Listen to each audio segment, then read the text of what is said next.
She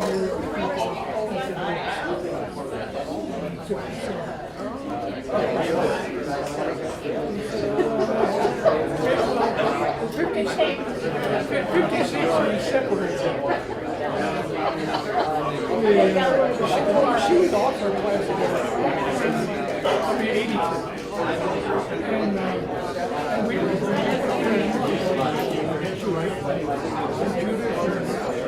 three boys came to visit us in my apartment.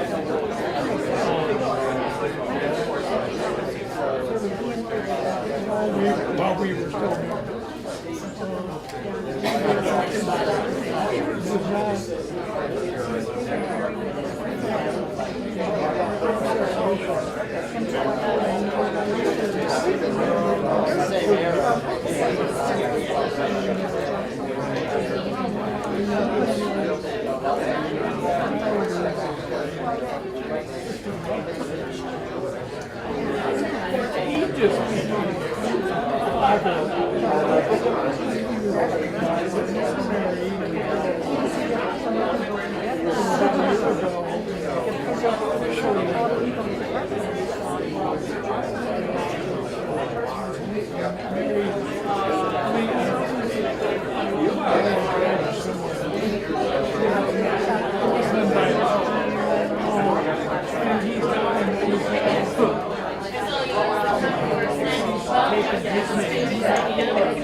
Can you hear me now? Good evening, everyone. Thank you for coming. My name is Jonathan Fine. I'm the co-chair of the Historic Resources Committee, along with Ellen Stoner, my co-chair. And we are just thrilled to welcome you here today for the second in a series of 5 lectures. And in a moment, I will be turning the microphone over to Lauren Silvers, who is one of the founding board members of the Edgar Miller Legacy Project. And in the interest of full disclosure, I am also a founding board member of the Edgar Miller Legacy Project. So, louder? All right. Lauren Silvers, you have the microphone. Thank you. Thank you so much. As Jonathan mentioned, I'm also a founding board member of Edgar Miller Legacy. I just wanted to tell you a little bit about our organization. We're a 501c3 nonprofit organization developed by a group of admirers of Edgar Miller's work who've spent decades saving and documenting his art and preserving the handmade homes that he created in Chicago. The goals of our organization are to preserve and promote Edgar Miller's artistic legacy, to encourage the study and research of his life and his body of work, to act as a resource for educational institutions and organizations, and to provide engaging experiences within Miller-designed spaces. We're very excited to bring to you all today, with the generous help of Terra Foundation and American Institute of Architects, our second of 5 programs to help you become better acquainted with Miller's incredible oeuvre. We hope you find Miller's work as inspiring as we do, and that these programs serve to help you better understand exactly why he's important. We also deeply appreciate your support as we continue to spread the word. And as many of you know, we are currently offering select tours of Miller's masterpiece, the Glasner Studio in Old Town. This is on, you can hear me? Okay, good. And we hope you will be able to join us at some point to visit one of his most exquisite interiors.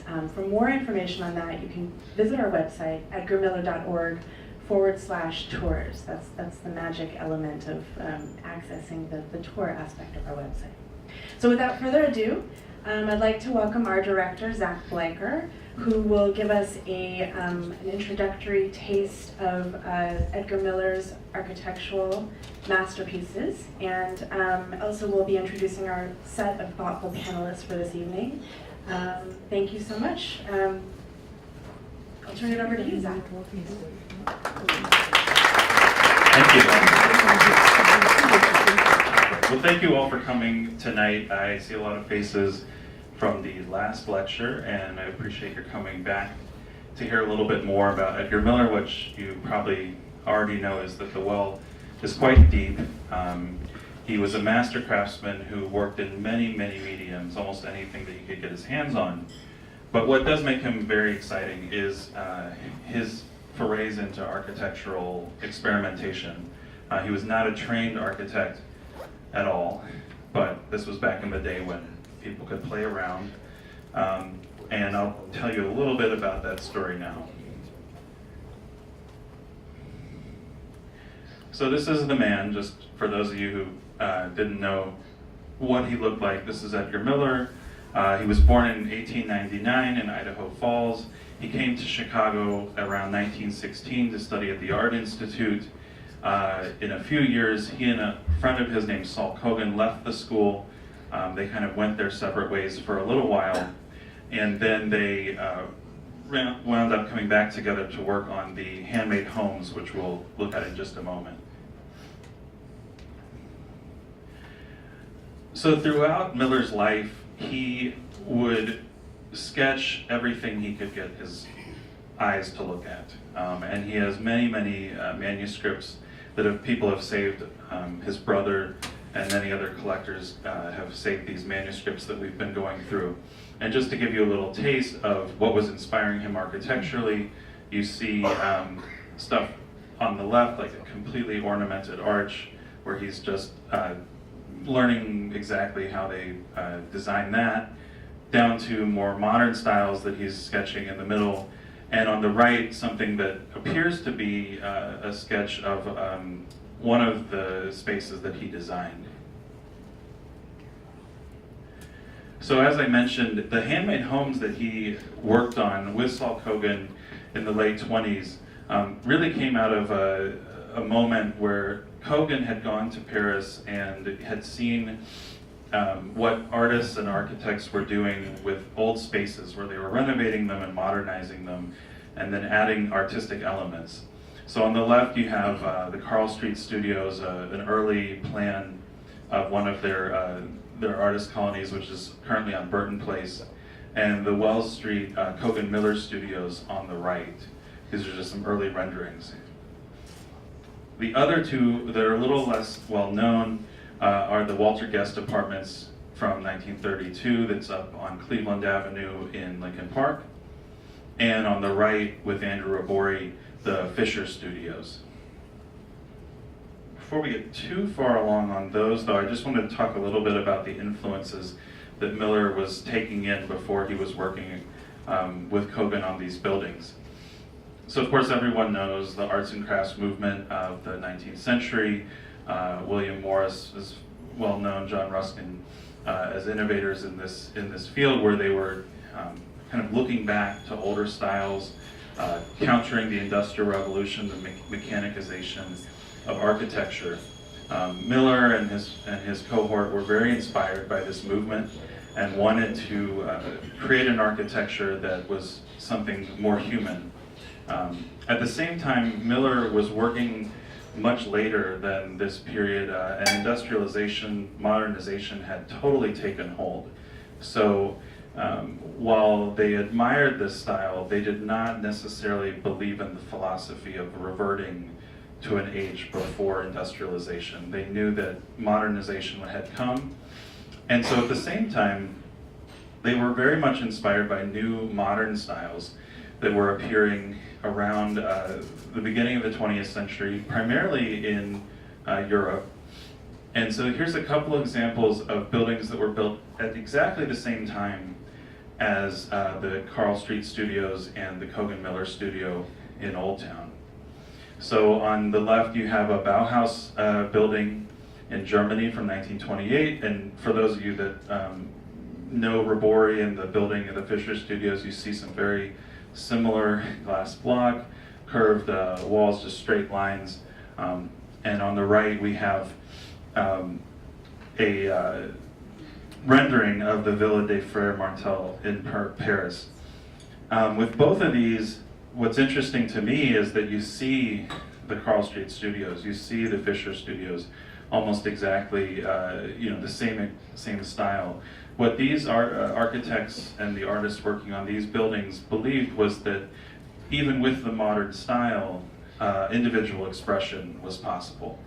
And so this was way before Mies came to Chicago and started really pushing the international style of incredibly rigid lines and no ornamentation. These didn't believe in ornamentation. These folks didn't really believe in ornamentation either.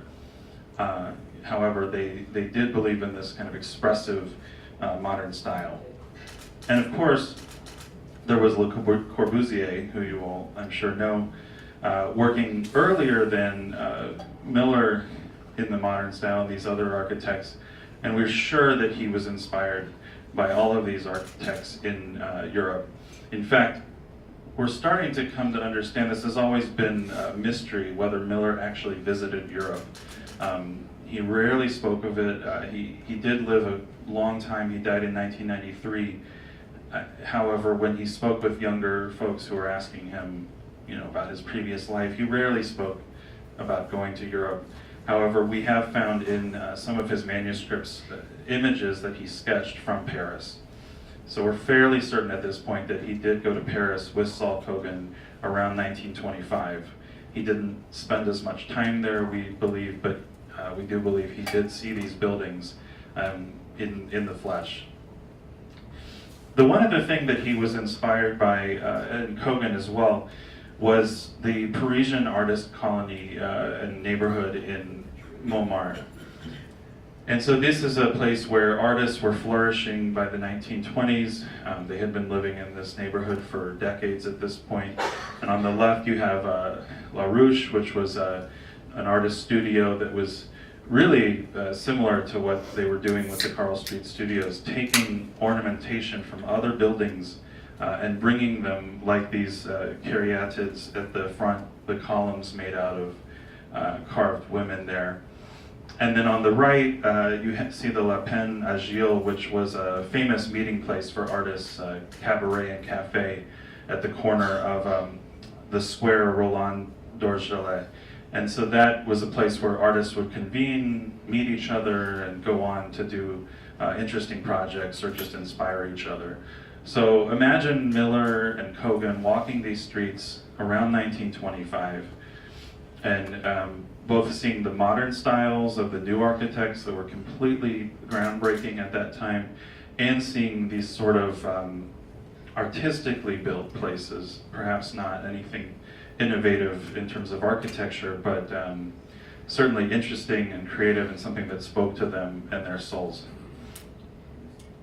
So then Kogan comes back from Paris and meets up with Miller around 1927, where he had bought an old mansion on Carl Street, which is now Burton Place, and asked Miller to partner with him on what would end up being the Carl Street Studios. On the right, you can see them taking the old building and completely redesigning it into a more modern structure. And on the left, you see it today. It seems almost like a fanciful compound. So this was the first experiment. They sort of scrapped it together on their own. They didn't have funders other than Saul going around and getting different interested parties to help fund this project. And the whole idea was that Miller was sort of the artistic director and Kogan was the general contractor. He would go find all the materials, help get the permitting. Often he would go meet the city inspector in the back alley with a silver dollar to let them do what they were doing here. Anyone who has visited this space, has anyone been here before? Great, so you understand it's a very experimental space. And I'm just going to show you a few other close-ups of the building. This is out on the front sidewalk, so you see that they've taken use of tile to the extreme in the sidewalk and all throughout the brickwork. And they've incorporated that arts and crafts style that they so admired in the bay window hanging off the front. And these are some more of the inner courtyard areas. One thing that they much wanted to do was use courtyards as spaces for people to congregate. This is not something you see a lot in Chicago architecture. You see it more in a Spanish or Mediterranean style. Of course, it's cold here most of the year, so you don't get to use these for socializing as much as on the Mediterranean, but they wanted these spaces specifically for the purpose of artists meeting each other. And of course, they were playing with some very fanciful ideas architecturally, oftentimes somewhat ludicrous ideas of, adding this crown. And a lot of times this was based on materials that they were scrapping and adding to the building. So they probably found this copper and then decided, let's just make this interesting looking crown as an artistic piece, not so much anything architectural.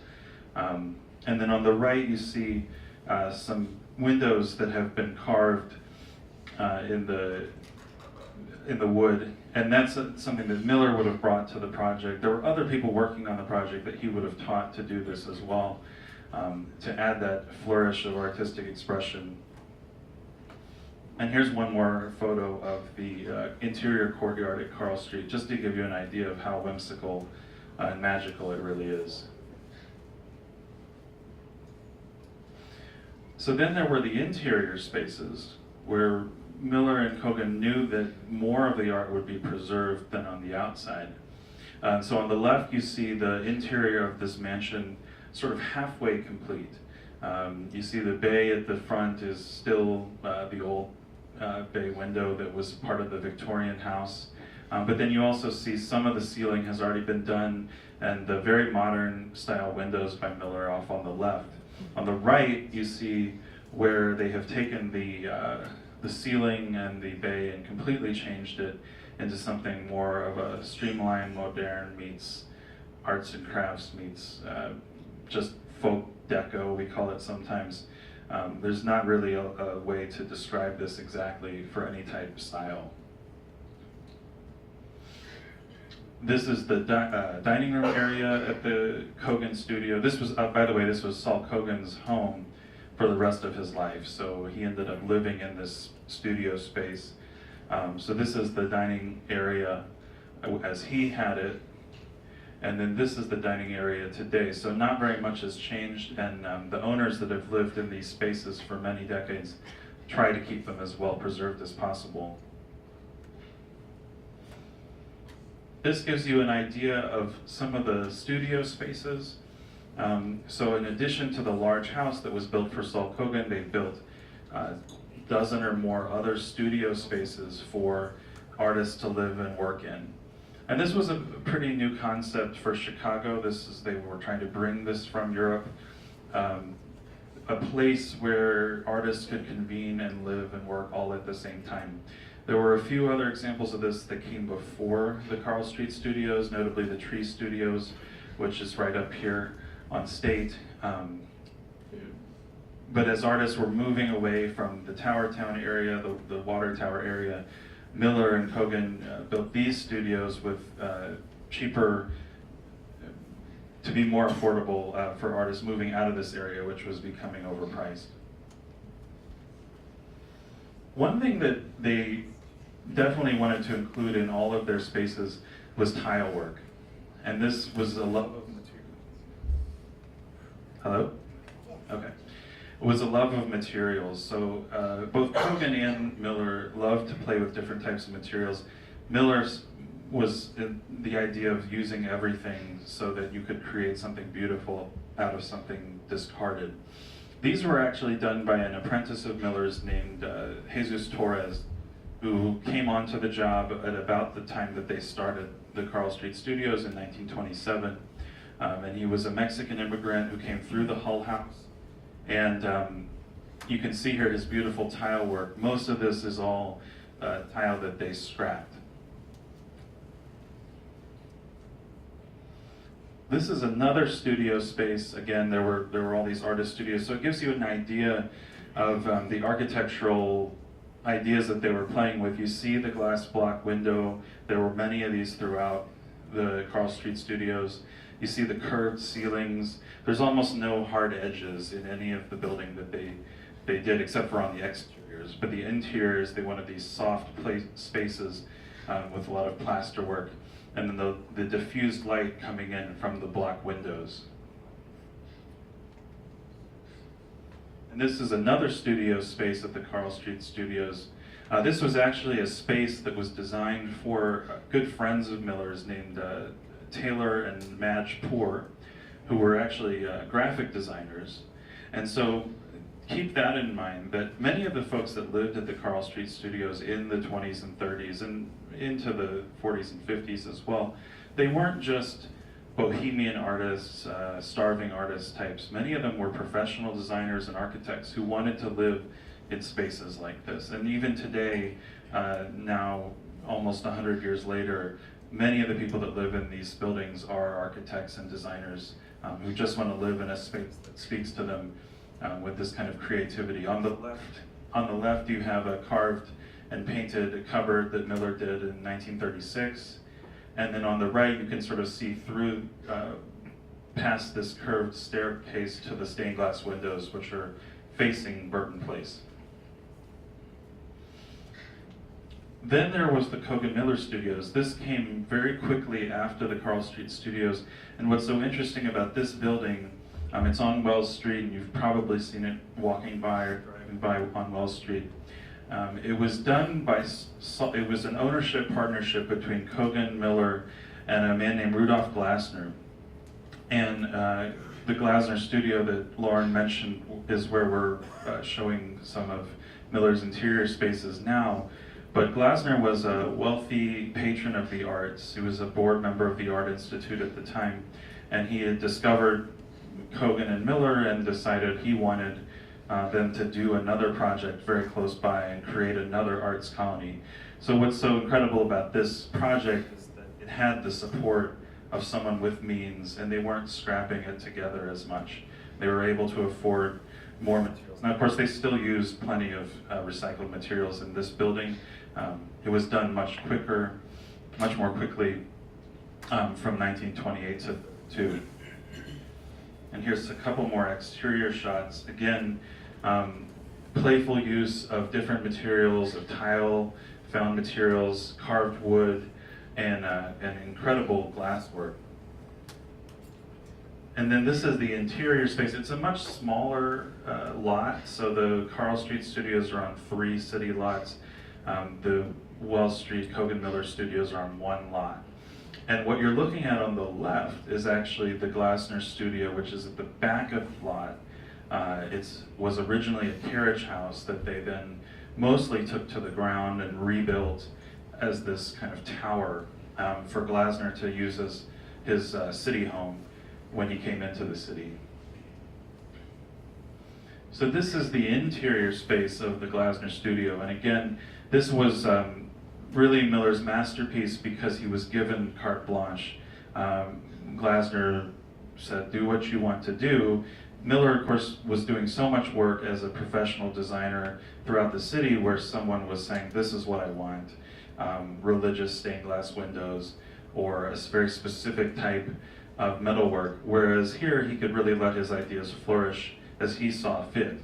And so you see very interesting windows, you see plaster and bas-relief work, and on the right, this is a staircase that goes up to the next level, all in carved wood, done by Miller's own hand.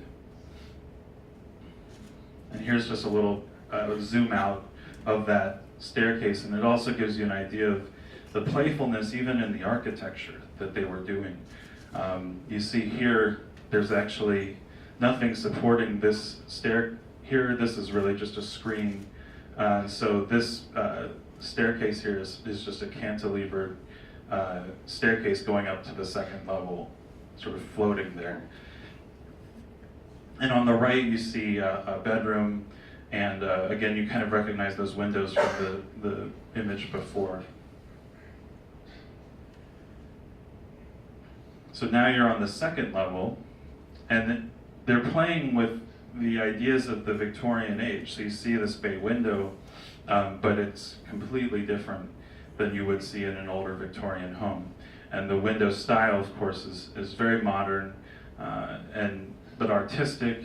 A lot of folks compare Miller to Frank Lloyd Wright, and while there are many similarities in how they played with stained glass, Miller's style to us seems much more creative and expressive, whereas Wright's lines were always much more rigid and plain. And so finally you get to the top floor of the Glasner studio, which is known as the Cathedral Room. You can kind of get an idea why it's called that. It features a great set of stained glass windows, which are on the right side there. A pitched roof, and keep in mind this is on the 4th level of the building, so you're really up in this tower at this point. Someone recently described this as if a baronial hall landed on an apartment tower in Chicago, which I thought was great. And it again gives you this idea of them mixing so many different influences, both modern and then sort of that throwback to the arts and crafts style and even medieval style before that. On the right, just something to notice, they were also using built-in lighting, which was not something that they invented, but it was something that was being developed only a few decades before. Obviously, light at that time was, electric light was a fairly new thing. So then there was the Walter Guest Apartments. This came a few years after they began those first 2 projects, and what's different about this one is that this is really Miller branching off on his own. People started to notice that he was a really hard worker, got the work done, and they loved this idea of these rehabbed artistic design spaces. And so a man named Walter Guest partnered with Miller on this project, and Saul Kogan continued to work on his own buildings in Old Town. So this is up on Cleveland near Webster. If any of you've walked by this before, I doubt that many people have ever been inside. All these spaces are private, but when they did the book, The Handmade Home, they allowed them inside to see these spaces and take some photos. So this is what it looks like from the inside. Again, great use of art glass to let in this diffused light. And you see how he's sort of evolved as a designer in the interior of the space. There's a lot less use of artistic implement, there's no more figurative art so much used, but a lot of modern ideas mixing with this building. That said, this is one of the studio spaces in the Walter Guest Apartments, and they still attract very artsy people living in them. And this gentleman is an art collector, lives on the top floor. Of course, Miller couldn't resist not putting some kind of artistic piece built into the Walter Guest Apartment. So here, one of the few pieces, there's a couple different murals that he did in the Walter Guest Apartments. This one's over the fireplace, and it's meant to sort of be a replica of the Bayeux tapestry. Obviously, it's not that, but it's a very interesting fresco, and it permanently stays in this space. So finally, there's the Frank Fisher Studios, and this was a building that Miller did with his longtime friend Andrew Rabori, who was a well-known architect at the time. Many of you probably know who he is.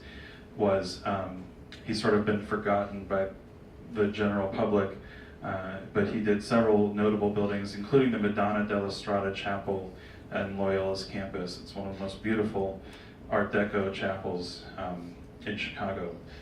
But this building is on State, just north of Division, and Miller and Rabori worked together on this you see the influence of Robori, prominently in these curved brick staircases, the curved facade, and of course, going back to that modern movement coming out of Europe, this is very much in line with those types of architectural expressions.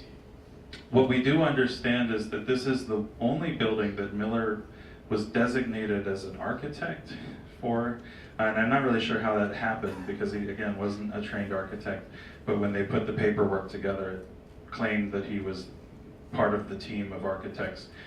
We're pretty sure that what they were referring to was that a lot of the outside facade design was Miller's work, whereas the kind of structural and interiors were more done by Robori.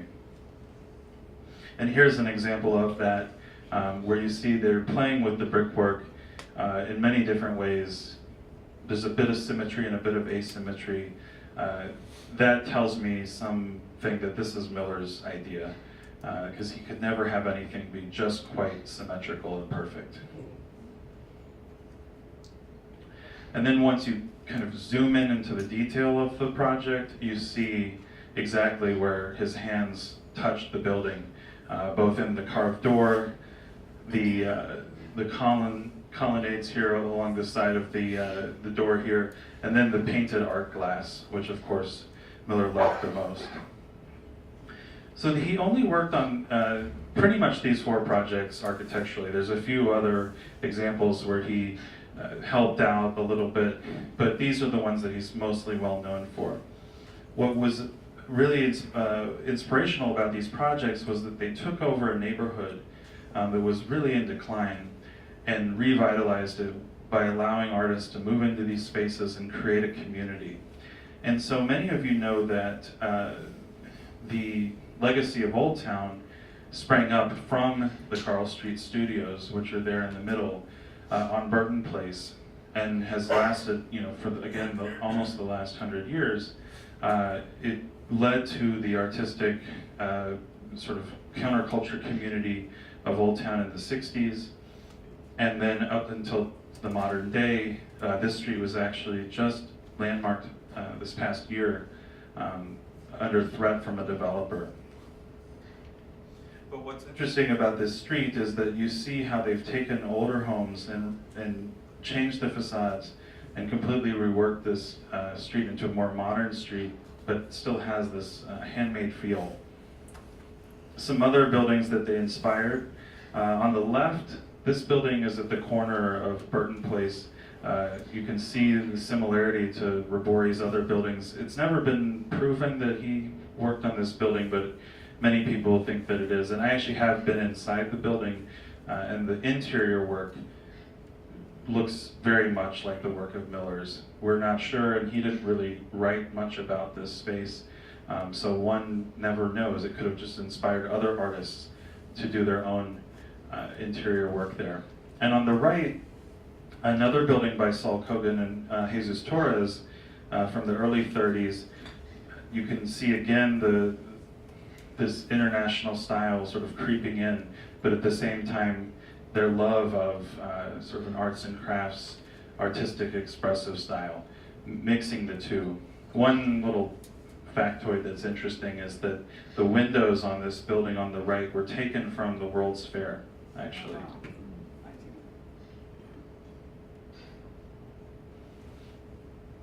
And so here's a couple more inspired. These came a little bit later. On the left, you have Clive Rickabaugh and Carl Peter Koch, who designed their own artist colony across the street from the Carl Street Studios.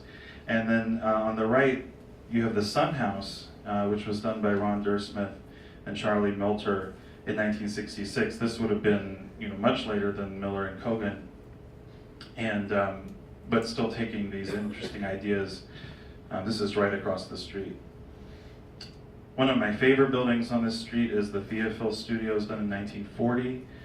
This is where the international style really just takes hold of the street. I always say it looks like Miami Beach in Chicago. This had nothing to do with Edgar and Saul, and yet at the same time, somehow some of Miller's work winds up on the side.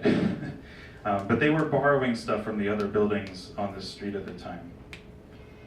And then finally, even out into the Old Town Triangle, half a mile away, you see the inspiration. And this, we don't know who did this one, but it's just an example of another building that was repurposed by artists, where they took some sculptures and added them to the fencing. So there's just this style and this idea of taking spaces, recreating them, and being inspiring for the neighborhood. This is something you see all over the Old Town neighborhood, and you really feel the effect of these creative artists going back to the 1920s. So that's just to give you a quick survey of what Miller and Kogan did in the four buildings and Robori in the buildings that you saw. We're gonna have two panelists come up now, and I should just warn everybody, Todd and Michelangelo are not experts in Miller, but like many of us, we're coming to Miller and his history sort of with fresh eyes.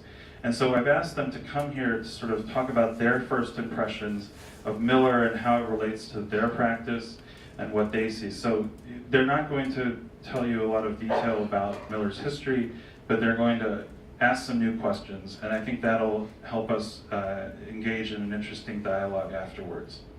So our first panelist is Todd Palmer. He's the Executive Director of the Chicago Architecture Biennial, which is starting this September.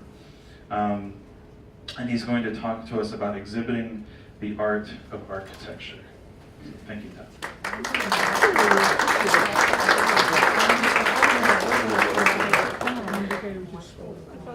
Thanks, Zach. I'm really happy to be here. Well, as Zach mentioned, I'm not an expert on Edgar Miller, but I had quite a bit of engagement with him at my last job, which was as the curator of the National Public Housing Museum. I'll talk a little bit about that. I actually have I have some prepared remarks, but I think as I learned some things just now that I'm gonna improvise as we go through this. But in common between the work I was doing up until about 3 months ago at the Public Housing Museum and the work of the biennial is this question of how do you exhibit architecture. In the case of the Public Housing Museum, which occupies the site of the former Jane Addams homes, it's a relic and a ruin of a time that the public had invested in the idea of public housing. In the case of the biennial, bringing together contemporary practice from around the world as well as from this city, and arguing that architecture has something to say to the polity, to the citizen at large.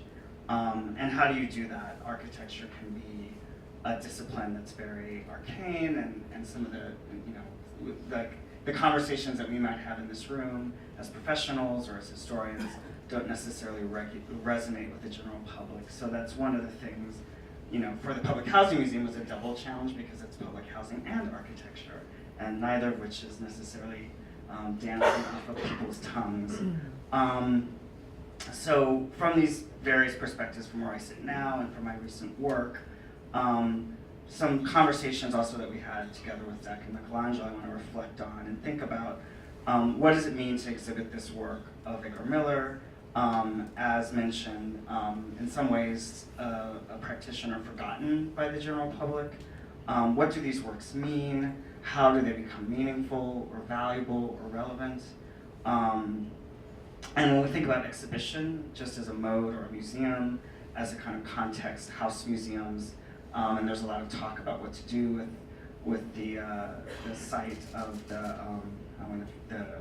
which site are you working on, Edgar Miller Legacy, specifically the Code and Miller Studios? What does it mean to open that up to the public? To what extent is a museum? What other kind of functions does it have to be relevant and meaningful?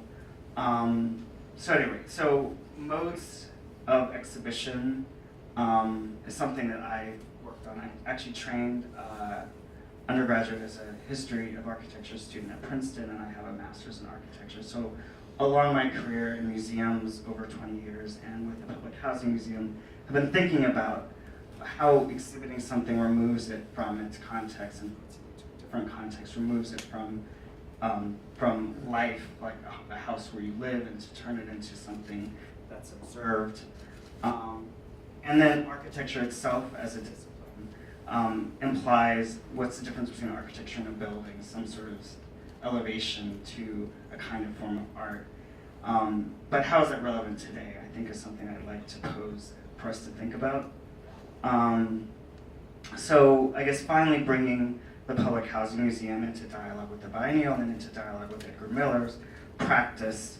I think what I'd like to do is recontextualize a little bit from my point of view, the architecture of Edgar Miller, and in a way, the centerpiece of this slide is actually where these contexts come together. So at the middle of the Jane Addams homes, actually, and if you came to the last lecture, Allison Fisher talked a bit about this. His sculptures sat in the middle of this complex. And what's interesting, this is my improvised aside, is that I wonder to what extent that the end of this project of reclaiming neighborhood building by building through artists who are making effectively affordable housing in this arts and craft mode was the shift to this major public investment in public housing. So just an anecdote, I thought it was interesting that one of the houses included a piece of the World's Fair. So a little known story is that Elizabeth Wood, before she became the first, I believe, the first director of the Chicago Housing Authority, or a high-level official in the Chicago Housing Authority, was a preservationist and was an advocate, and she worked for what then later became the Metropolitan Planning Council. And one of her projects in 1933 was actually to put on display a shack, which represented the poor conditions of housing in Chicago. And over the course of the fair, exhibiting architecture, a little bit like a precursor to a biennial, you could say, turned this shack into a Cape Cod house. And this was intended to demonstrate the idea that you could, house by house, modify and improve conditions in Chicago. And I didn't know, I'm not familiar with the Edgar Miller story, so I feel like there's some synergy between what she was doing and what was happening in Old Town. Well, several years later, by 1939, 1940, she's chairing the Chicago Housing Authority, and they're not modifying neighborhoods house by house, they're wholesale clearing parts of Little Italy, working with Jane Addams. So one of the things people don't realize, Jane Addams was very much an advocate for slum clearance, and she didn't want to save all those cute little buildings. And it was really a question, I think, for them of economies of scale, and at the scale of poverty, how could you really adequately produce housing block by block? So I think one of the things I want to pose is that these questions remain useful today and relevant today to how we think about addressing some of the social inequalities, and at what scale do we do that? So I'd like to sort of ask, as we think about what makes exhibiting Edgar Miller's work, the art of his architecture, meaningful, the context in which we think about it. And I'm sort of playfully saying, well, who cares about, who cares? But also, who cares about Edgar Miller?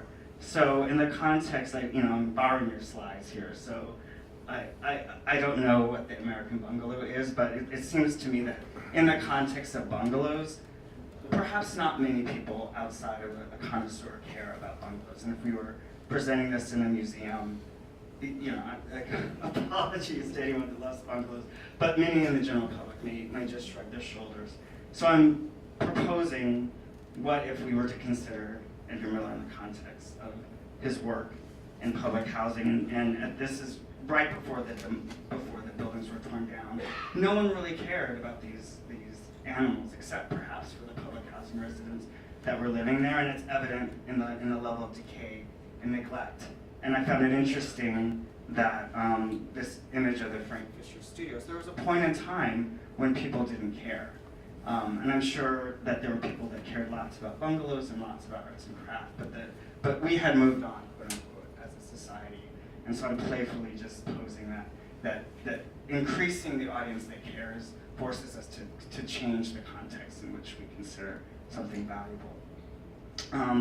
So returning to this moment where Edgar Miller is working on the animal courts and just thinking of a larger context, a national context, that beyond what was going on in Chicago, many, if not most, of the early public housing complexes actually had major works of public art at their center, and it said something about what the society at large valued And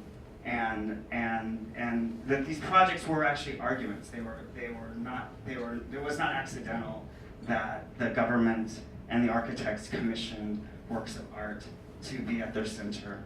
At the same time, that the architecture itself had this quality, like in the same way that Elizabeth Wood decided to put building in the World's Fair, make an argument about transforming society. Architects produced images so this is an image on the right of an aerial photo of Hollywood and Route showing this new complex. And it looks like a rendering, but it's actually an aerial photo. The buildings were so much cleaner and not soot-filled than the surroundings that it said something about the power of architecture to improve conditions. At the same time in New York, major exhibitions undertaken by Philip Johnson were making an argument for modernism, for housing. The exhibit is something like why we can't build housing, but it's actually making an argument to build public housing. Philip Johnson also kind of laid the death knell for the kind of crafted work that was being done here by showcasing streamlined, undecorated modern architecture. And if you weren't in the show, who would remember you later? So I'm sure we'll have more to say in this room with people that are more experts than me about the history of architecture, but certainly there was a moment where modernism moved on and historical references and working with adaptive reuse and all that became something that people were just not that interested in. Another context, again, these are just all provocations for us to discuss and debate and dialogue as we end, is just the thought of turning these houses, for whatever they're valued, into places that we reflect on their value, or to museums and house museums. So in this thought of like what matters or how we frame the importance of this work, one of the things that's happening in house museums is shifting the perspective of whose expertise matters. So this is an image on the left of Dominique de Menil with an early model of the Menil Museum, work by Richard Piano, but this notion of the architectural expert or the historian expert or the curator playing house literally with the museum, and this is Farnsworth House, so what the expertise that displaces the work of craft, the highly machined project. But again, the expert leads us through and talks about the importance of the great people that commissioned it or the great architect, and work like at the Hull House or at the Public Housing Museum where the resident or the worker or the laborer, the apprentice, what about those stories? How does considering what's lost or forgotten or overlooked change how we think about the importance? And I think Edgar Miller's work actually encourages us, in part because it was forgotten or overlooked, to look beyond even just elevating him to a Mies and looking at his apprentices to the unremembered and unknown people that were inspired by him that we just saw Zach present. And how does that change our thinking about his value? A final set of provocations is just to inspired also a little bit about, I'm getting lost in my notes here because I haven't been following them. Just riffing. There's something you said that I scribbled down. At any rate, I'll keep going here. So these are two quotes from just different frameworks throughout that inspire my work at the Public Housing Museum and at the Biennial. Lina Bobardi is a Brazilian architect who revisioned or created a new building for the collection, a historical collection of kind of historical frame paintings, colonial works, or if you want to frame it in an economic context, but works that would hang at the Art Institute or the Metropolitan Museum of Art, an encyclopedic collection. And you can see on the right how she displayed the work. So you can, they're on glass planes. You see the backs of the work where the sort of trade and provenance are located. That these are economic works. They're bought and sold. They're auctioned. And she's making a point, as she says, about labor to present the artwork as work, and also to bring those that are typically excluded or forgotten, the artists, in his easel studio, but we wind up putting them on a wall, and the collector and the museum have this power that the artist, in a way, doesn't participate in or doesn't benefit from, decades beyond. And so she's sort of making an art to remind us that these are works of labor and love, and to also put it in the visitor's hands how they're interpreted and how they, as opposed to the curator or the expert who playing house. And then another slide quote from Richard Saul Werman. This is actually an image from the biennial from a project that was created at Columbia University of a sort of hippie group called Environmental Communications. And in many ways, the hippies are sort of the descendants of the kind of work that Edgar Miller was doing. But they had this notion that the city itself could be turned into a classroom or a museum without walls. And if we think of Edgar Miller's work beyond the context of the single houses that are left behind, but really how they relate to the conditions of the city, past and present, and some of the struggles that cities continue to face. So I guess what I'm proposing is an expanded context of care, and thinking about that these edifices, although they have been repaired, and although Edgar Miller Legacy is doing great work to make sure they're restored, that they don't just stand the test of time of their own, and that if we expand who is in this room and who's concerned with these wonderful pieces of craft, and who studies or cares for them, and how that cultivates new audiences and new stakeholders in their future. So I'll leave it at that.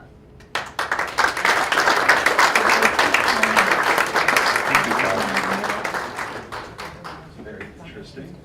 Our next speaker is Michelangelo Sabatino. He's a professor and director at Illinois Institute of Technology in the PhD program, College of Architecture. We're going to get a little into the detail now about bricks. But there's a lot of, again, we were talking about the playful use of materials, and I think we're going to hear something about that now. So thank you, Michelangelo.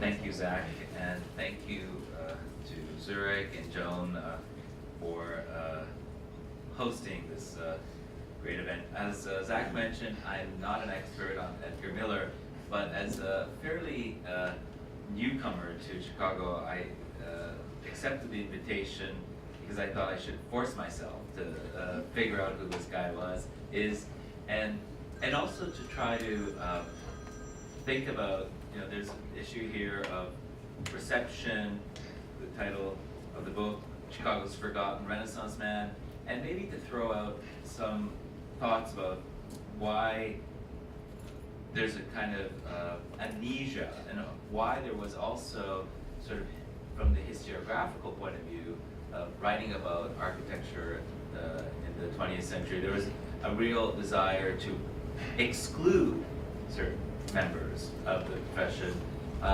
and why is that? So I just don't need to remind you, this is where my starting point was, a great visit with Zach. But let's start here. This, of course, is Alvar Aalto's famous experimental house in the north of Finland, not too distant from Seinäjoki. This was completed in the early 50s. And while you see the kind of patchwork of brick here, you also sort of notice that, in fact, the outside is painted white, thus concealing the kind of material qualities, the sort of organic, earth-like qualities that the sort of brick reveals, right? And so, Zach was mentioning making analogies to the 1920s and 30s, some Robert Mallet, Stevens, and others.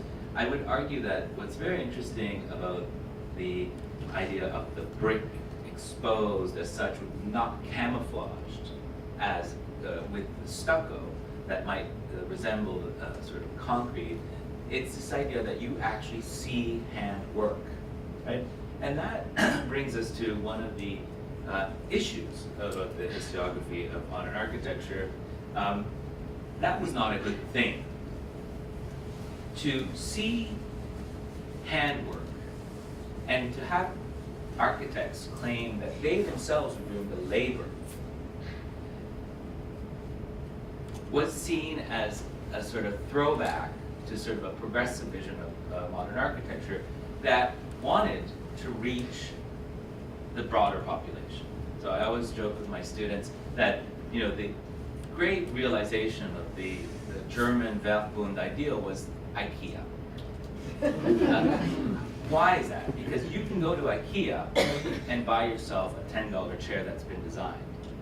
You cannot go to IKEA and buy yourself a William Morris chair because that was hand work, right? And so for some, handwork is a great thing, right? And it is a great thing. But if you're trying to bring design to the masses, and everything you do is artist / architect actually designs and builds this thing, well, that seems like a terribly reactionary, elitist project, right? For some. So, and within the heart of the modern project, there was clearly to the left those architects that believed that industrialization was a way of bringing design to the masses, which meant not designing one-off studio made of brick and sort of being ultimately inhabited by a very small part of the population. And when you think of, if you reflect on the sort of amount of work that Miller produced, it's a relatively small body of work. So it's because he was laboring to do it himself, right? So this is a kind of key issue. So someone like Alvarado certainly wouldn't have sat there and laid the bricks, right? But this brings us to another aspect of the historiography of modern architecture. Nikolaus Pevsner, in his seminal book, Pioneers of the Modern Movement, Nicholas Pevsner, in his seminal Pioneers of the Modern Movement, published in 1936, subtitled his book, From William Morris to Walter Gropius. And why is that? Well, he clearly could not recognize the reformist attitude of William Morris that sort of wanted to wash away the kind of deluge of 19th century historicism style architecture in favor of a much more reduced, sort of also kind of, though that might not seem it to us, but if you were to compare this with the 19th century sort of pastiche of historicist buildings, this seems a lot more simple. In fact, the theme of the simple home, whether it's Charles Keeler, this is a recurring idea among the arts and crafts. So they were trying to simplify domestic architecture, right? And they were trying to bring it to a more popular sort of audience. But yet, like, you know, this is not, the Red House, I'm sorry to say, is not someone, if you're a working class citizen, you're gonna buy that house, right? This was done, of course, in 1860s. William Morris was not an architect, Philip Webb was, and this brings us back to this idea of, you know, architects saw this, you know, Morris was embraced but with ambiguity. Not by coincidence, Pevsner, in this very teleological account, sort of from William Morris to, who's the superstar? It was Walter Gropius, because Walter Gropius took the arts and crafts idea and he embraced industrialization, thereby bringing to the masses design, okay? But so brick occupies also a very difficult position. Why is that? Well, brick is a very ancient thing, right? But it is also an amazingly modern thing because by way of its ergonomic quality, if you can hold a brick, and of course, the reason why the 20s and the 30s moved towards standardization is that they could also calculate the amount of time it would take a mason to lay a brick wall, right? So there was also sort of ideas of, for those who dared go the route of brick, there was also a way that you could actually take these modules, right? Very different than pouring concrete, okay? So why is that important? Well, it comes back to, do you want to just build houses for the rich, or sort of, or bohemian artist, or do you want to build for the people? Right? And if you want to build for the people, you can't afford someone to spend 5 years to do a house. Okay? So these are the kind of tensions, right?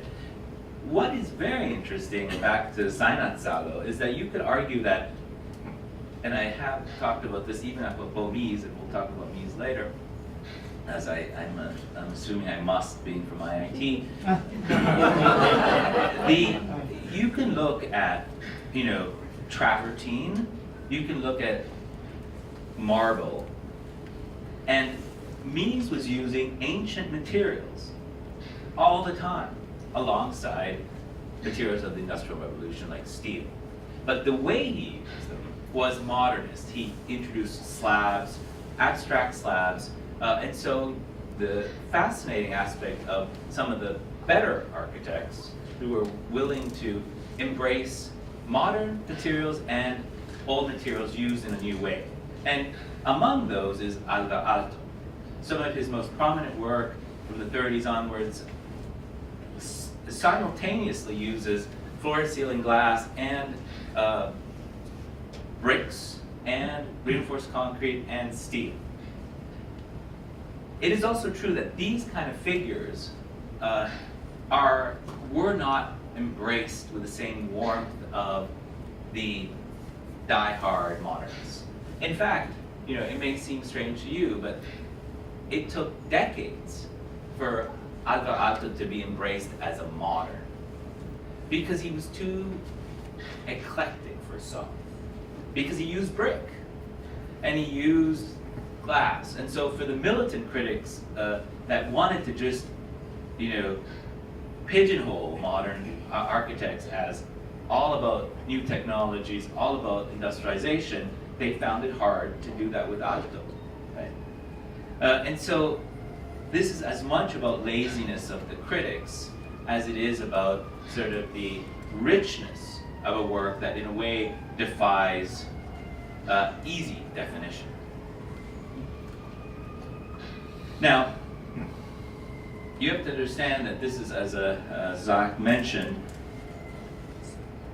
this went up simultaneously with the Great Crystal Palace, London, 1861, where you had a steel set of iron skeleton and glass. The story goes that William Morris was actually sick to his stomach going through that building. But it wasn't a style issue. You have to understand that this idea of transparency that we embrace today as being a sort of progress was seen as a kind of very stardom thing, to sort of go through a building in which it would disappear, literally disappear, versus a building that would create a kind of cave-like.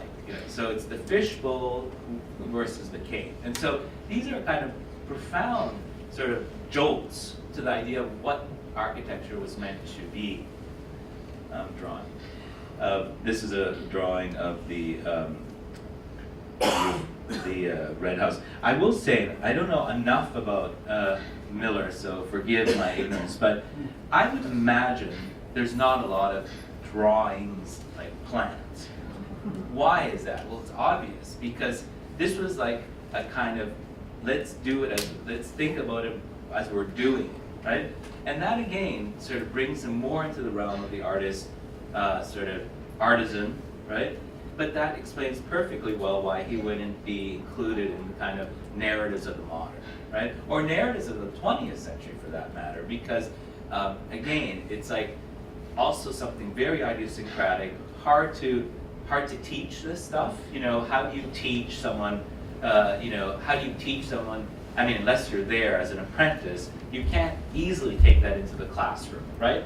So part of the fact that Edgar Miller, again, was a little dropped out of the orbit of, who's important to remember is because, in a very perverse way, we all know that the people that get remembered are the ones that are in academia, because in academia, you get the students that want to write about you.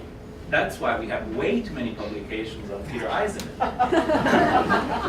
He continues to have his former students write about him, and even if we don't really want to remember him, we're forced because they put out a book on him a year, right? Whereas the ones that didn't teach, and there's plenty of them. I live in a house designed by Winston Elting the year before he partnered with Schweiker, which is, Zukowski included in his Avant-Garde in the Suburbs collection. I mean, how many of you know who Winston Elting is? Okay, shame on you. But, and this is again, I'm gonna digress a bit, but it's not only Edgar Miller. I will say that this is a very bad city to talk about architects because his geography again is lazy. Who is it easy to talk about? Well, it's easy to talk about Mies and Wright in this city. And so people like Keck and Keck, people like Schweiker and Elting, very significant architects continue to not be talked about, even though there's publications about them, because it's easier to talk about the masters, right?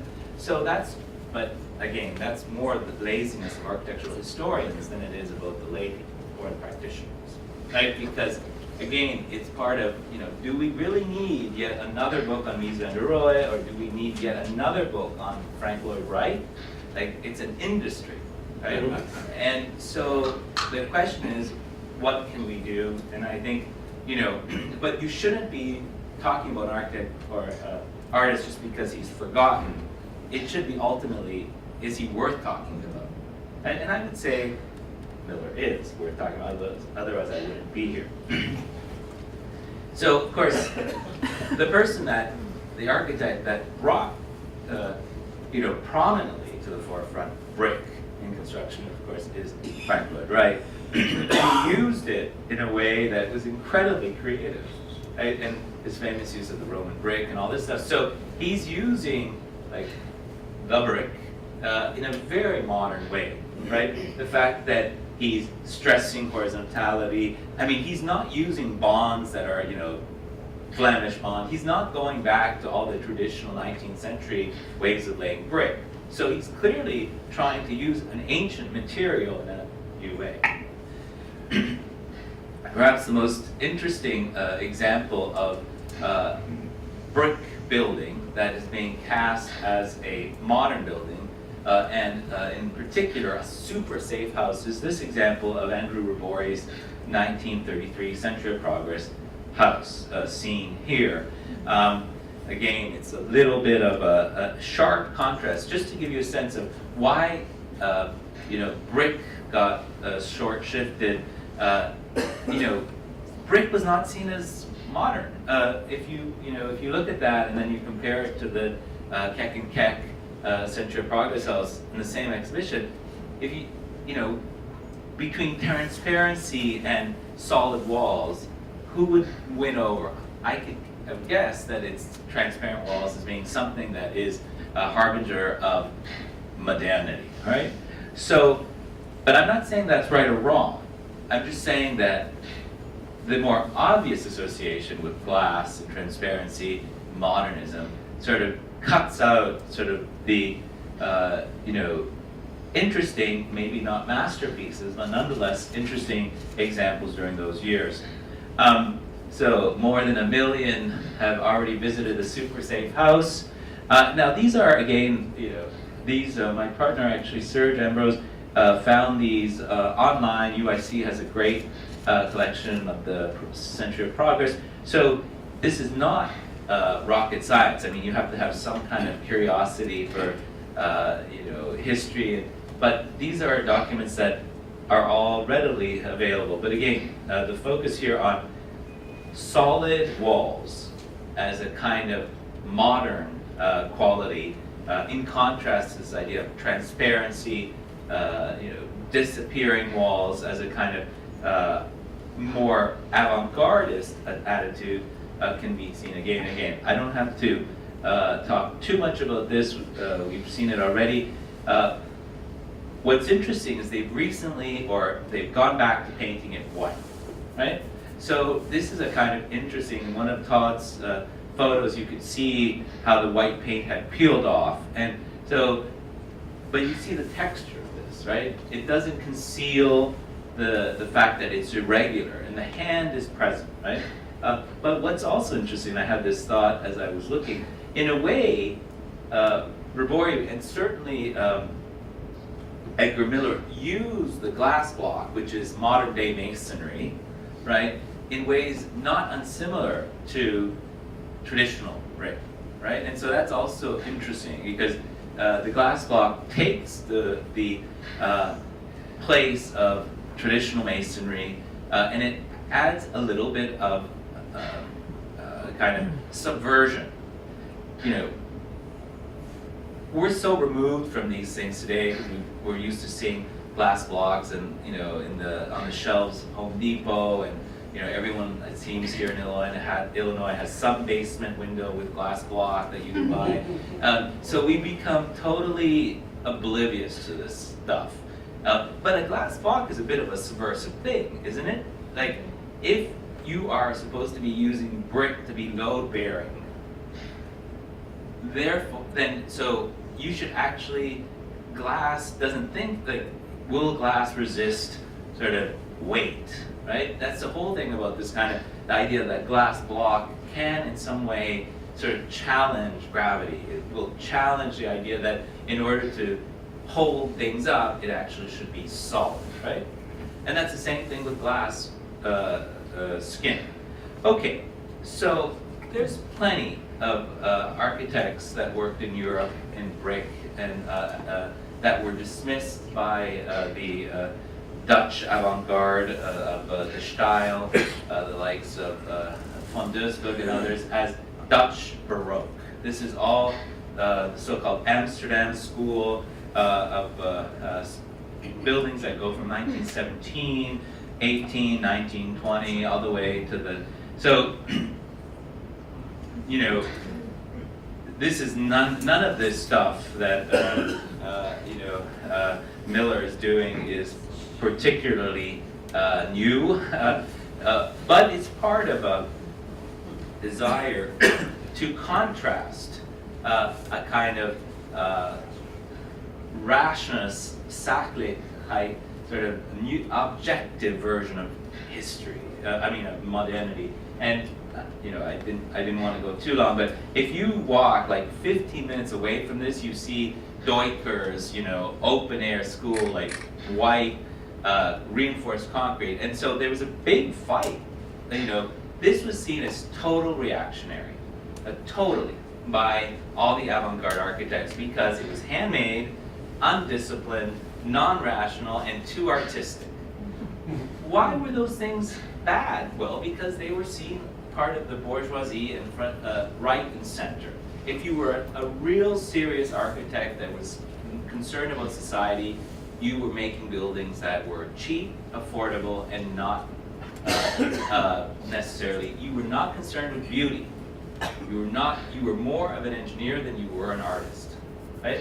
So that's very much the position, again, from Fritz Hoger's Chile House in Hamburg, Pulzig, German architect. The 20s are full of this stuff, absolutely full of this stuff. So, I'm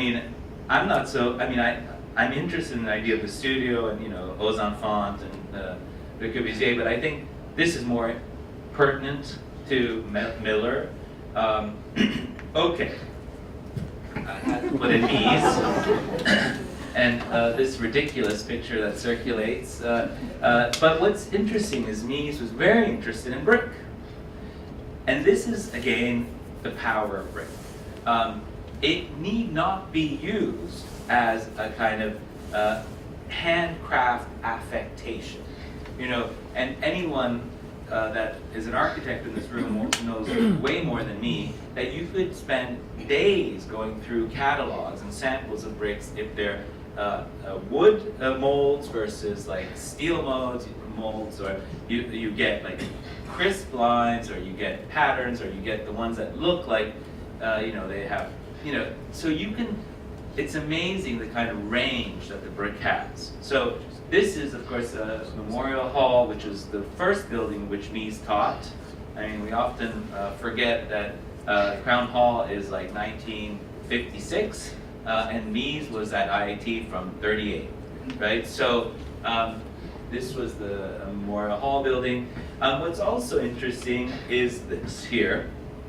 This is a 1938 curriculum, and if you can read a little bit to the side, you see that part of this means wood, stone, brick, steel, concrete. So the brick had its own sort of very important role in the pedagogy of Mies. And so what's also interesting, it's the only, standardized form of material, because, well, wood you can argue is standardized too. Stone, I mean, you have to cut it. Steel, I guess, yeah, you could, I take that back. Steel, there's I-beams, maybe concrete because you're pouring it in. But anyway, I put this sort of curriculum in to show that Mies visualized the brick as a kind of important sort of aspect. And quite frankly, before he came to the United States, he experimented quite a bit in exposed brick. This is, of course, the Wolf House of 1933. I mentioned that there's plenty of modernist architects. Does anyone here in Chicago that aren't Mies and that predate Mies' arrival? Does anyone recognize this? How many? One person. Are you a Hyde Parker? No. Okay, great. So what is it? George Frederick. Correct. And this is a 3-unit condo, or rather cooperative. It's not a condo. It's this problem. They can't sell it because it's still cooperative. And this is exposed brick, but incredibly sort of modernist in its elimination of ornament. And so what's interesting here too is people like Mies and Keck used brick, but they used it as like a volume instead of a surface, right? They saw brick as intrinsically modern because it created an uninterrupted surface. And so, and it also, in terms of the scale, the human scale, you could actually sort of identify with it because you could break down a wall in ways that you can't break down, like visually, that is, you can't break down a huge wall of reinforced concrete. Right? So there was a kind of tactile qualities.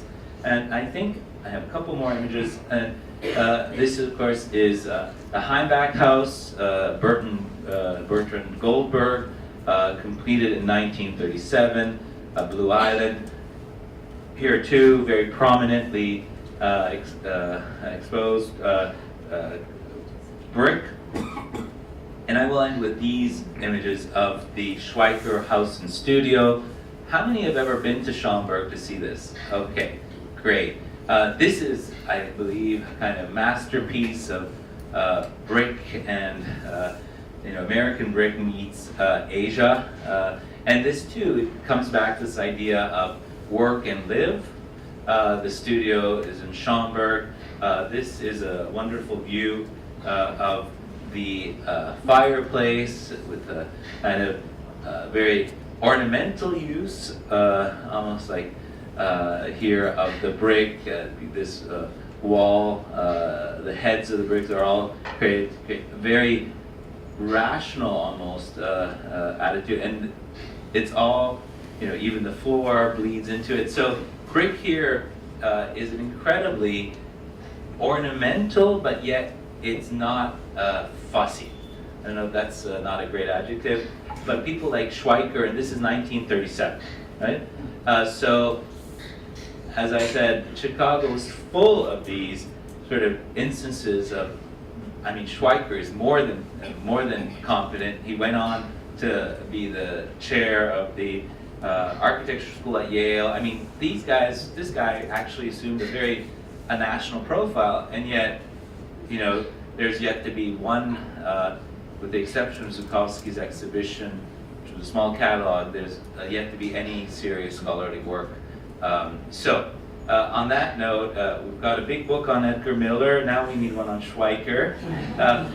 But jokes aside, I think Miller's work is very interesting in terms of the kind of way that he was able to sort of use handcraft and the way he was able to embrace traditional materials. And I think precisely because of that, it was also seen as a bit of a sort of marginal to sort of some of the major currents of the modernist project. And so I guess, and that's why I tried to, fill up all the stuff that I didn't know about Miller. They're trying to show a larger context to the single most dangerous thing when you're writing about an artist is to think that he or she is the best ever. And the only one that did this kind of stuff. So hagiography, like hagiographic attitudes towards, don't really help the artist because then, you essentially isolate him or her. Rather, putting them into a broader milieu and understanding what are the reasons why they were able to, thrive and eventually also disappear from the map is perhaps, I think, useful. And I hope I've done a little bit of that. Thank you.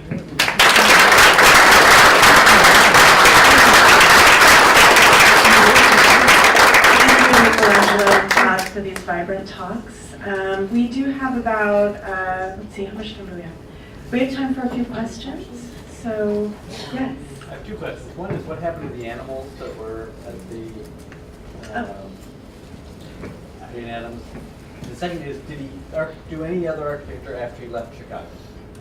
The quick answer to the Public Housing Museum is the designated steward with others, the Housing Authority, and Related Midwest, which is the master developer of this site. So they are in storage, and some of them have been conserved. They're awaiting fundraising. If I still work for the Public Housing Museum, I'd make a big pitch for how you can help. But they have been saved. And the other question was, did Miller do any more architectural work after the Fisher Studios? And the short answer is no. He always continued to think about architectural ideas, and actually in early 1960s, he had a home up on Sheridan Road at about Sheridan and Hollywood, and they decided to sell the home to a developer, but they tried to kind of work it in that they would develop the high-rise that was built there. And there's actually a rendering of this hypothetical high-rise by Miller in Rabori from about 1960. It was never built. So that would have been interesting to see an Edgar Miller high-rise, but it was probably too expensive, so. Other questions? I'm sure there are other questions. Yes. In what Hi. way were they affordable in the 1920s and 30s? It seems like how are they affordable to artists? So the question was, how were these studio spaces affordable to artists? First of all, the land itself that they were occupying was very cheap. It was a former slum, and so nobody wanted to live in these neighborhoods except for the artists. The other thing is that, again, most of the materials that they used for these spaces was scrapped or kind of taken from other sites. And so it wasn't that expensive to build these. The third reason, is very surprising to people today, but Miller did a lot of this work for free. Or at least put in way more effort than he was being compensated. In fact, when he came back in the 70s, he was introduced to some of the artisans who were rehabbing the spaces, and someone introduced Miller to this young man and said, "This is Edgar Miller, he's the guy that built these places," and he didn't say, "Oh, hi, nice to meet you." The first thing that came out of his mouth was, "I didn't make a cent on these places." He was a little bit of a curmudgeon at that age.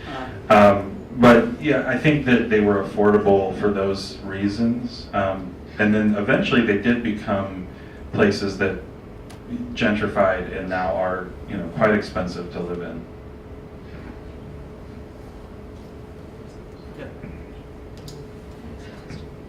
Zach, so how much did those units sell for in the 20s, and how much are they selling for today? Well, I actually don't know how many of them were sold back then. They were all rented. Saul Kogan owned Carl Street Studios and left it to his wife and then his daughter. I believe it was sold in the 1980s. So before they were all rentals.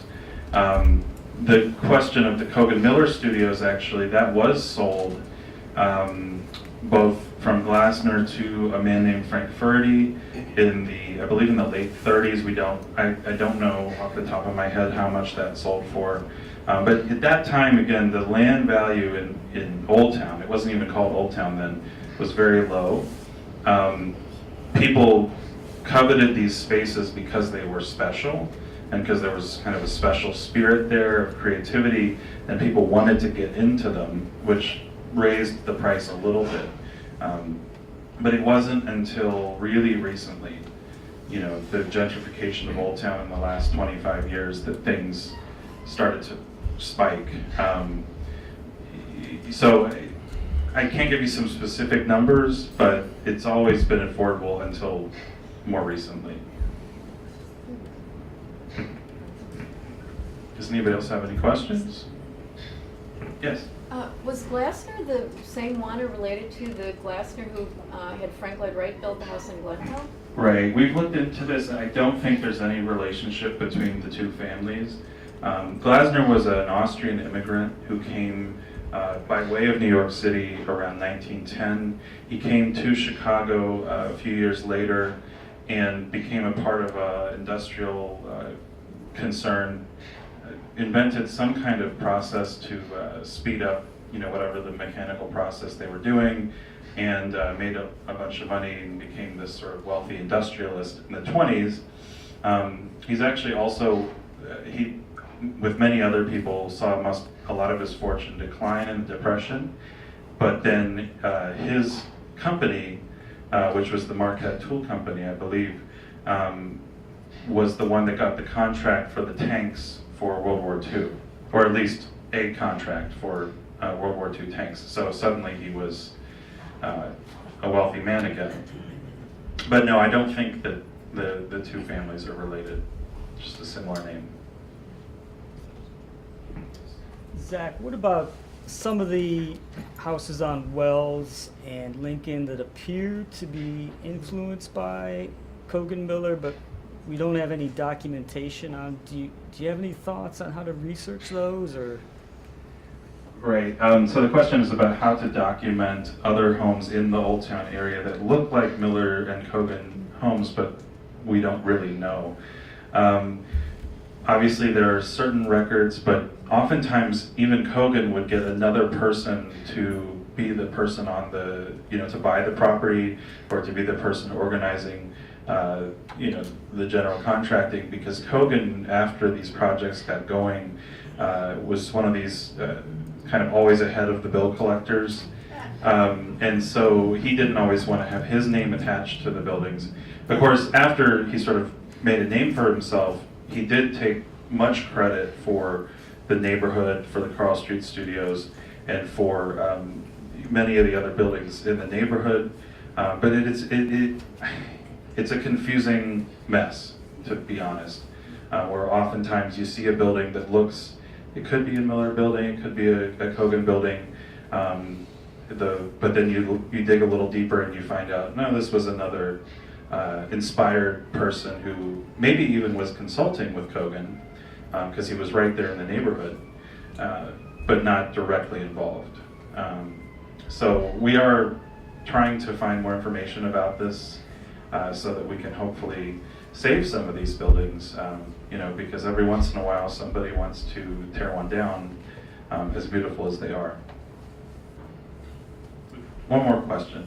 Can you speak a little bit to the, challenge of the artisan craftsman, the ability to incorporate it into current architectural projects, and how it seems to be value engineered away, except for very high-end kinds of projects? Yeah, Michelangelo, do you think you might be able to speak to that? A cynical response to that. It's easier to collaborate. Architects say they're like to collaborate with folks, but in fact, they don't like to collaborate. And so, take for example the Federal Center. It was easier for Mies to get Calder to this beautiful sculpture, and just put it there. Look great. Let's talk about it. But to actually incorporate, like to start from, actually collaborate with craftspeople from the very beginning of the design, I think that's much more challenging for people that, you know, for architects that are control freaks, and there's quite a few of those.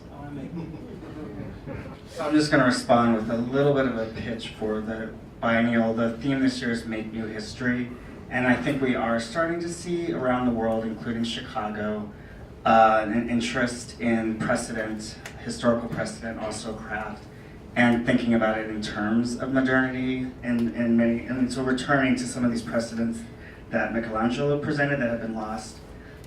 In this city, we can also think of folks that are not architects that are practicing craft and artistically and recreating whole sections of the city, like at Theaster Gates. So I didn't mention those examples specifically, but in thinking about on the south side and the west side, how you employ, so the questions of economy were central to modernism, but I think we're rethinking those questions and thinking, how do we employ larger number of people at higher value? And the economy of means could be shifted a little bit in new ways, and I think you'll find some of those projects at the biennial in September. The idea of the workshop. So if you extend the idea of the artisan workshop to a public entity, like they did with the WPA. The WPA is an example of that, where because you were employing larger groups of people as in a workshop environment at a reduced cost, that would then infuse that and would, basically people learn trade that way. So like Gates is beginning, I think, to look at that now, and other, but that's one of the things that seems to be problematic, because I know I've tried to do it in work and it just gets bid out. It just gets, no one knows how to price it. And so it's, so the cost is escalating. I wonder, if with the rise over the last decade of digital fabrication, there seems to be a lot of opportunities there, because you can actually do customized mass elements to buildings. So that, I think that's kind of an interesting opportunity, where you keep down the cost, but you're also able to explore creative options, so that's one of them. I was remembering, I physically went through a kind of, apropos the brick again, of cleaning and remortaring our brick house. And again, I was reminded why it was such an elitist practice, because it takes hours and hours and hours of labor to kind of clean something up. So if the digital fabrication or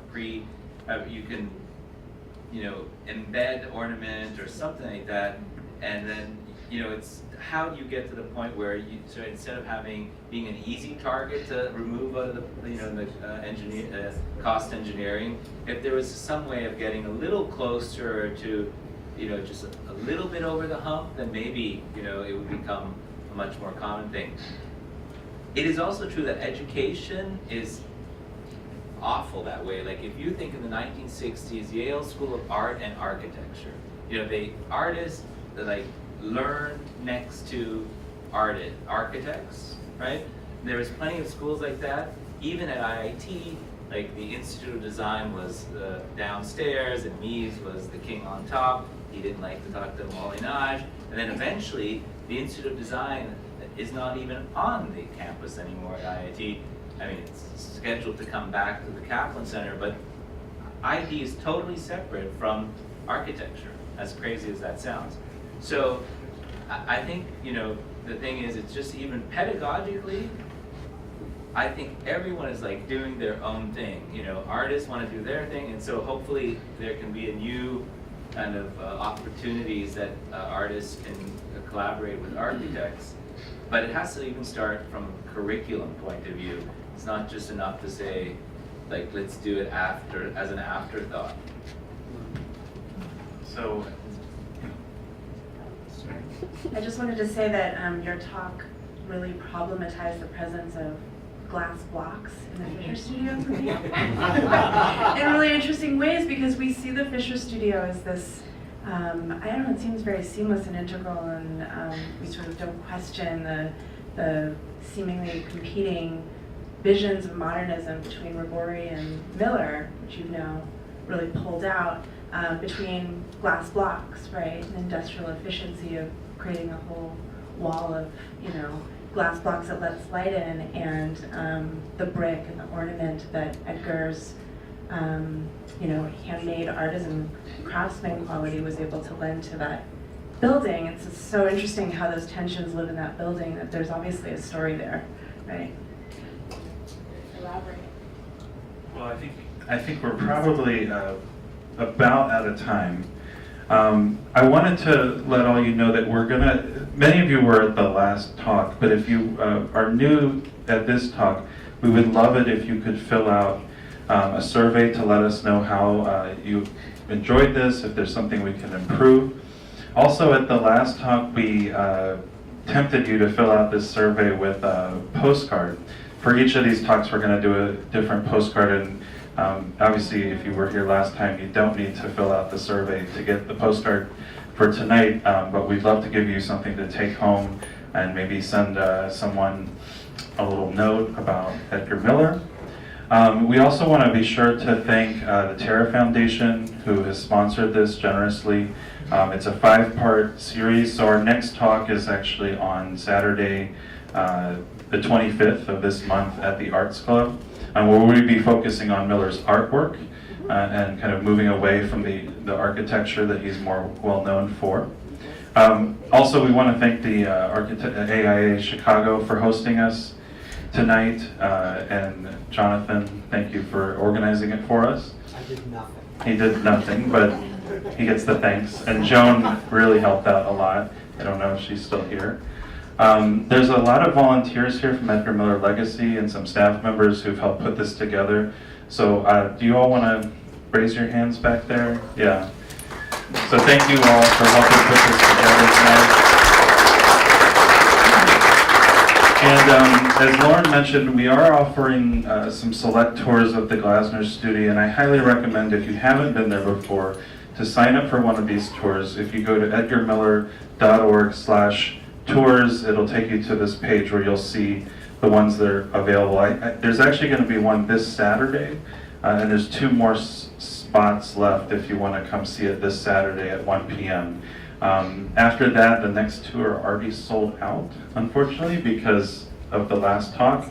But there's another one that still has some spots available, and we may open up some more tours based on demand.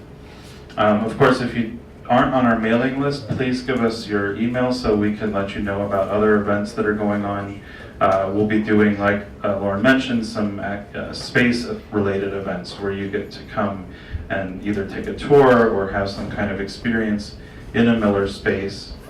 And I believe there's one more thing that I was thinking of, but I wanted to thank Todd Palmer and Michelangelo Sabatino for coming and helping us illuminate a little bit more of the context of Miller. And I want to thank all of you for coming, because we find this very exciting, and we hope you do too. So thank you very much.